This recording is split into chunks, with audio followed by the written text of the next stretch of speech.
Alright. Opioids. Lifesavers in pain, nightmares in overdose. They're all over pharmacology today, and I'll help you remember every single one without giving you a headache or a constipation. Alright? So, we're gonna break them based on Katie Tripathi's classification into new receptor agonists, complex action opioids, and antagonists for all our opioids given over here. Alright, so we have a couple of images on the screen as you can see here. Yeah. So for natural opium alkaloids, we have a picture of police, Superman, and a guy who's emerging on a door. Right? So, if you were to think of it, this is for our semi-synthetic opioids because our natural opium alkaloids are something that you see in every goddamn movie or TV series, so it wouldn't be that much of a difficult pain to remember them. Yeah, pain is actually something we give opioids for, so yeah, you should not feel pain once you see these mnemonics. Just a pun, by the way. Yeah, so diacetylmorphin is nothing but our hero, heroin, full codeine for police, ethyl morphine for emerging out of the door, right?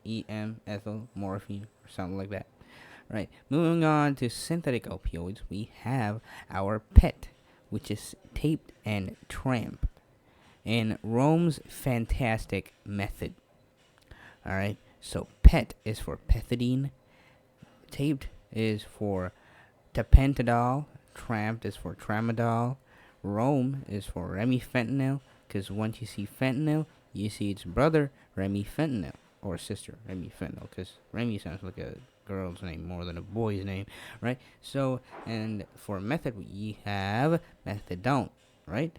Moving on to complex action opioids, this is something that is quite difficult because we divide this based on its action on mu and kappa receptors, which are nothing but the opioid receptors that are present in our body, in brain, and in the intestine, and are every single peripheral muscle, right? And in some blood vessels as well, right? So, opioids cause a system-wise effect, yeah?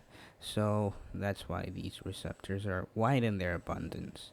So, complex action. Why do we call complex action? Because, as you can see in the classification itself, they are agonists and antagonists, right? They act on kappa receptors and they agonize their action, which means they increase the kappa receptor action, which causes decrease in pain. Yeah. So for that, we have nalorphin, pentazoxine, butorphanol, and nalbuphine, right?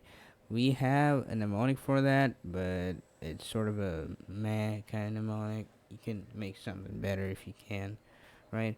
So a butter packet orphan went to the pub, right? For pub, we have pentazocine and butorphanol, yeah. And for orphan, we have nalorphine, yeah. And for packet, we have pentazocine. For butter, we have nalbuphine. Yeah, you can say a null butter, because that will be so. No, that wouldn't be good. Yeah. So with this, we want to our next thing, which is nothing but a single goddamn drug, buprenorphine. Yeah, nalorphin is for kappa, but for partial new agonist and kappa antagonist, we have buprenorphine. It's like they don't want to be together since they're rivals or something, so they got separated, right?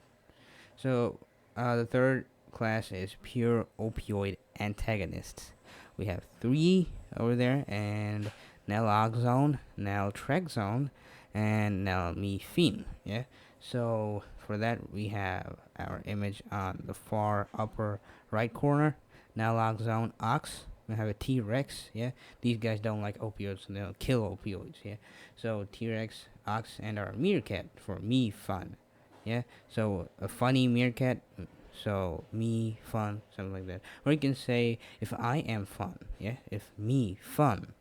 And if I have a T-Rex, naltrexone. And if I have an ox, naloxone. Yeah, if I'm fun and if I have a T-Rex and a Nox along with me, I can kill opioids. You can remember sort of a mental image like that, right? So with this, we have focused on opioid analgesics and antagonists, and there you have it, opioids. From painkillers to overdose antidotes, all logged into memory. Like, share, and subscribe if you want more mnemonics that stick faster than a fentanyl on new receptors. Yeah? Thank you, everybody. And I'll meet you in the next video.